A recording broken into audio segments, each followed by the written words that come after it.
place where we will talk about grief, dementia, and caregiving right here.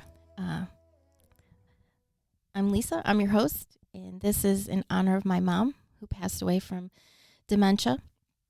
And I wanted to do something to help others to kind of navigate, whether it's grief, whether your loved one has dementia, or you're looking for caregiving resources. I don't think there's enough out there to help us all. So grab yourself some tea or coffee, or if it's been a really bad day, a glass of wine, and hopefully I can help you, or you just find a place of comfort here at Patty's Place. So I thought today we would talk a little bit about caregiving. So how do you take care of a loved one with dementia? It's not easy. It is not easy. It's different in a sense of than when your loved one is, say, diagnosed with cancer. I think people understand cancer, or they understand physical terminal illnesses, because they can see it. They can see how the body breaks down. They understand it, and they think, okay, they can go for chemo, they can go for radiation, they can do this or that. You can't see dementia. So with my mom, the hospice nurse had told us that she was highly unusual because my mom was so mobile. She was mobile until the last probably 8 weeks of her life. And that's highly unusual for it. So you look at my mom and you didn't think anything was wrong with her until you started talking to her, and then you realize something wasn't quite right. So what do you do? How do you talk to the person with dementia? Because I think the first thing to talk about is realizing that at some point, or maybe already here, they may not know who you are. And it's a really, really hard thing to accept, that here is this loved one that you had your whole life and doesn't know who you are. My mom didn't know that I was her daughter anymore. She didn't. Sometimes she thought she had another daughter, or my dad had another daughter. He didn't. I'm an only child. She sometimes would know my name. She'd ask where Lisa was, but when she saw me, she didn't know.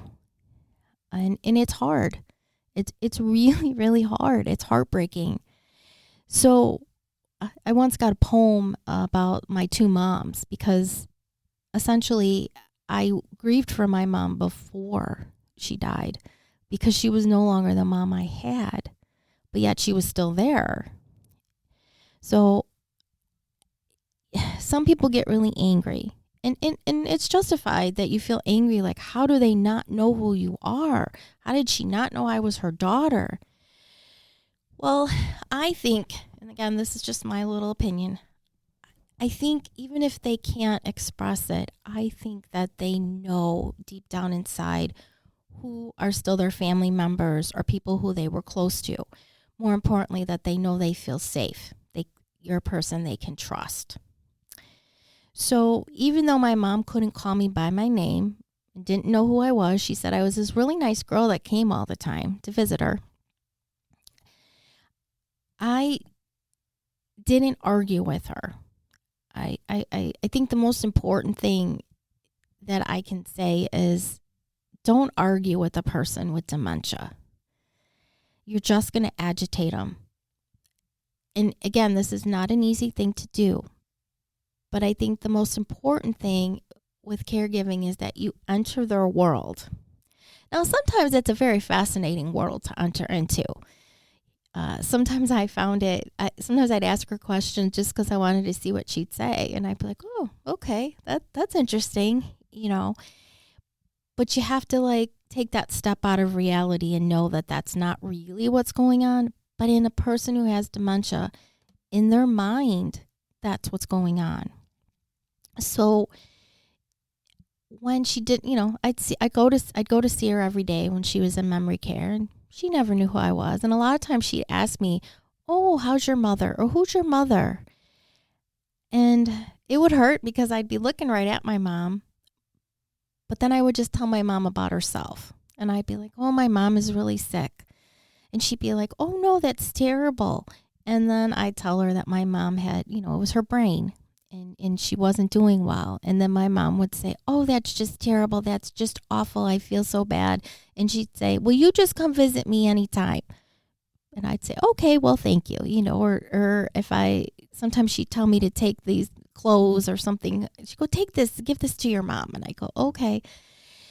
So it's not easy. It is not an easy thing. But I found that I appreciated my time with my mom, because even though she didn't know who I was, at least I was still with her. And I didn't try to argue with her. I just entered her world. And when she got upset, I tried to calm her down, because in my mind, I knew there was nothing I could do for her. There was no cure. There was no medicine I could get her. There was no treatment I could do for her. But I could give her some peace. And that's all my mom ever wanted in her life, was to have some peace. So that's what I tried to give her. And I look back now and I realize that I'm glad I did it that way, that I spent that moment and I was in that present moment with her, because at least I know that I did that. I gave her comfort, because that was all I could do. Now, I think the second thing is the person with dementia, their safety. Because again, you have to think about it like this. They truly don't know anymore. And again, it's really hard, because you look at the person and you're like, this is my mom. Of course she knows these things. But they don't anymore. It's almost like they're a toddler again in some ways. My mom lived with me for a month before we were able to figure out where we needed the facility, memory care we needed to put her in. And we weren't given a choice, really. Well, I guess we had a choice. But once my mom finally got diagnosed in the emergency room, because the neurologist told me that my mom was already in moderate to severe. And the neurologist and the nurses and everybody said, you're not going to be able to take care of her at home. And that killed me. But they're like, you're just not going to be able to. So my dad and I knew we had to figure out a place. So until we could figure out where to take her, she lived with me. And one night, she got out of my house twice. Luckily, I was right there and I caught her, and she only got as far as the neighbor's driveway. And I live in a townhouse, so the driveway was really close. But she did it twice in one night. And she was fast. I mean, I was right there, and she got out. So I completely understand now when you see those alerts on the news, how easily that happens. So I think the second thing that you have to think about when you're caring for somebody with dementia is their safety. Because most of the time, even if it's not right away, they're going to reach a point where they cannot be alone.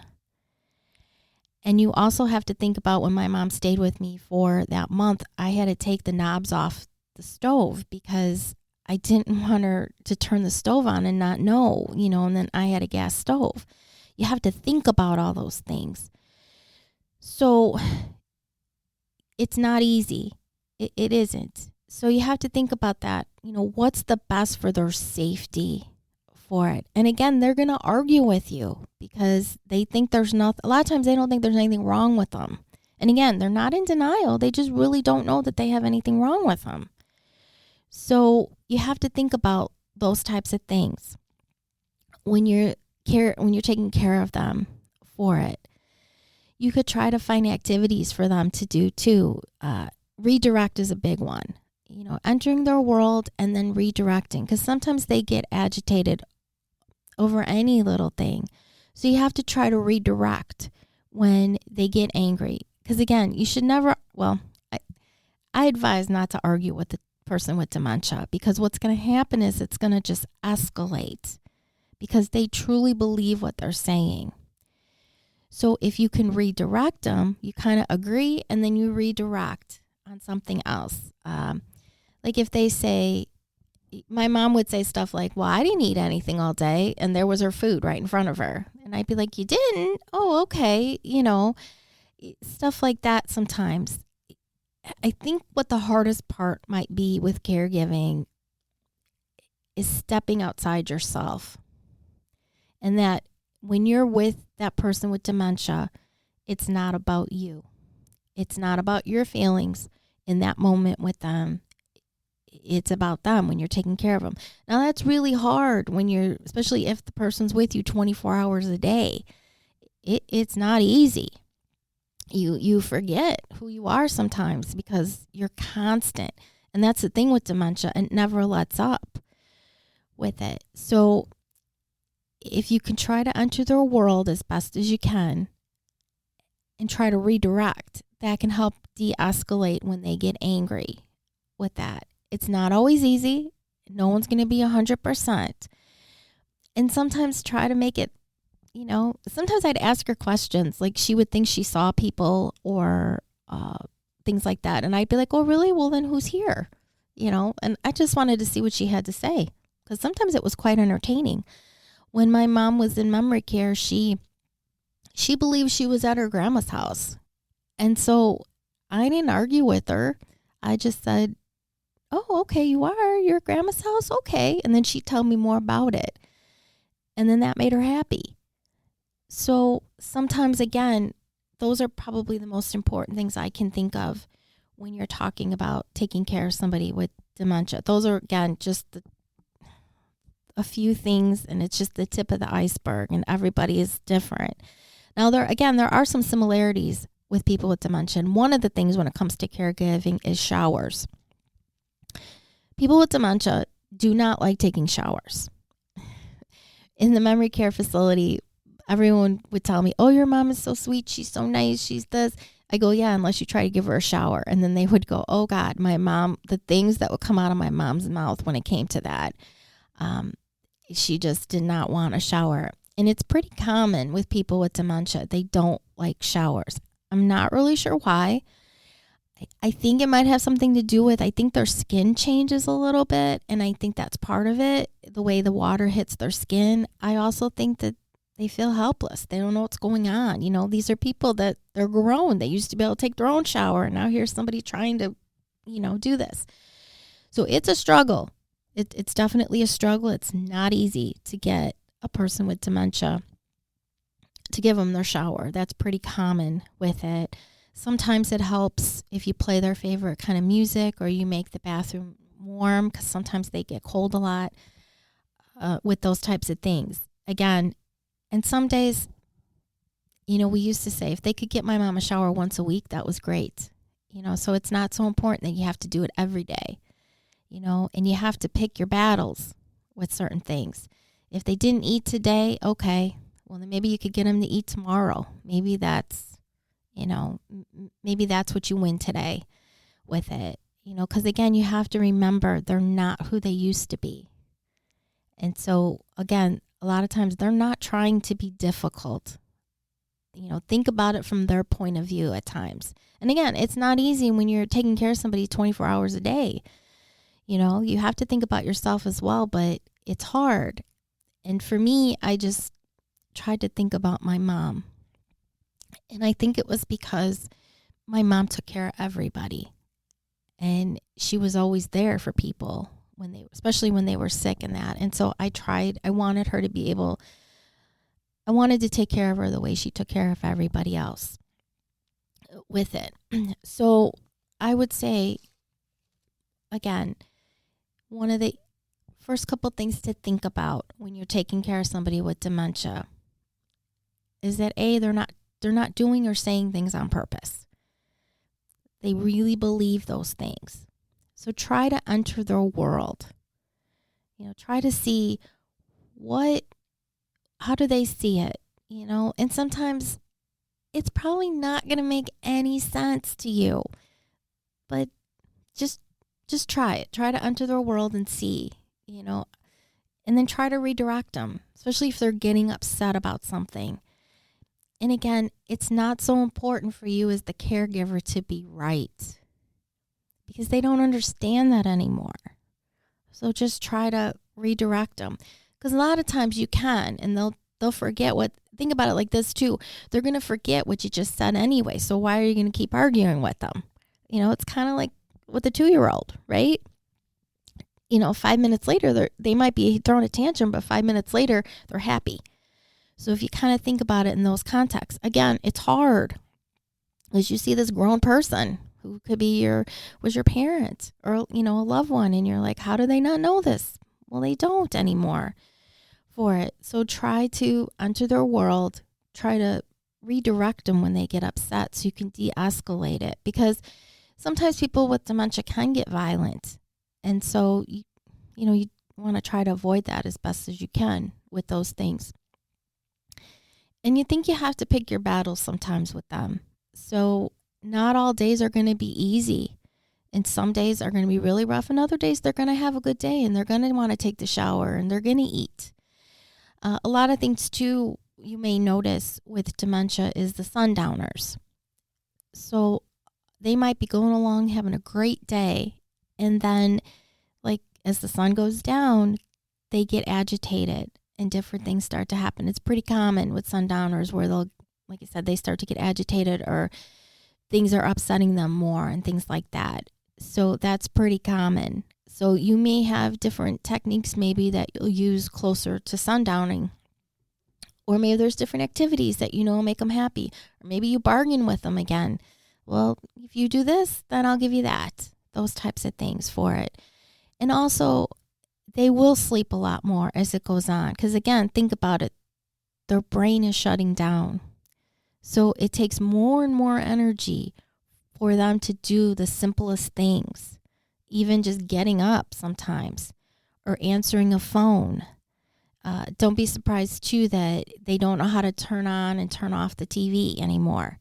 Or anything like that. So they'll just unplug it because that makes it easier for them.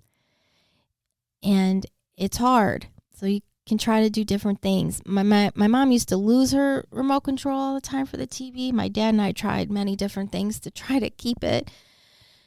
But it didn't work. And sometimes she thought the remote control was the phone with that. And so, we'd be like, how about this for the phone? For as long as she was able to use the phone with it. And again, that goes back to the safety because she was able to use the phone in memory care for a while, but then somehow she figured out how to dial other numbers. And luckily somebody called the memory care facility to let them know. And so we had to take the phone out of her room after that. Because again, it came to safety.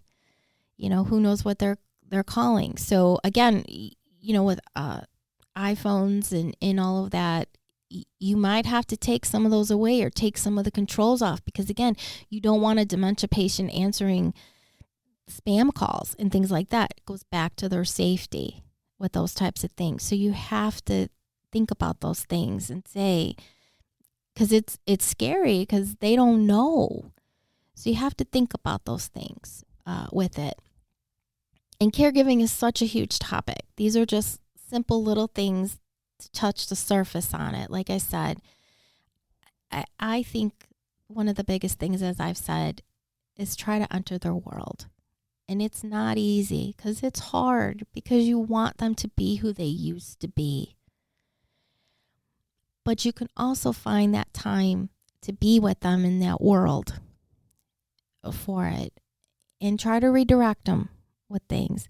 And humor is always good if you can.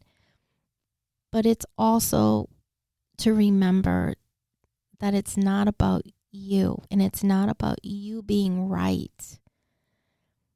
It's about taking care of that person and keeping them safe like they would have kept you safe, or at least in my mom's case, that's what she would have done.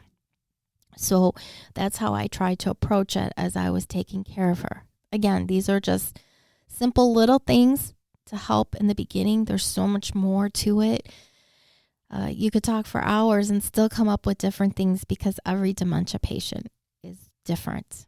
It's such an individualized disease, and yet there's so many things that are similar with it, with caregiving. I can't also tell you, I think that one of the biggest things is if you're able to talk to other people who are going through a similar situation or have gone through a similar situation, because you find comfort in knowing, oh, okay, this is normal. This is something I have to take care of with it. So I hope maybe those little tips helped a little bit. Obviously, we'll give you some more tips as we go on, but hopefully you enjoyed a nice little cup of tea or cup of coffee. Hopefully this helped a little bit, maybe found a little comfort. So I look forward to talking to you next time right here on Patty's Place.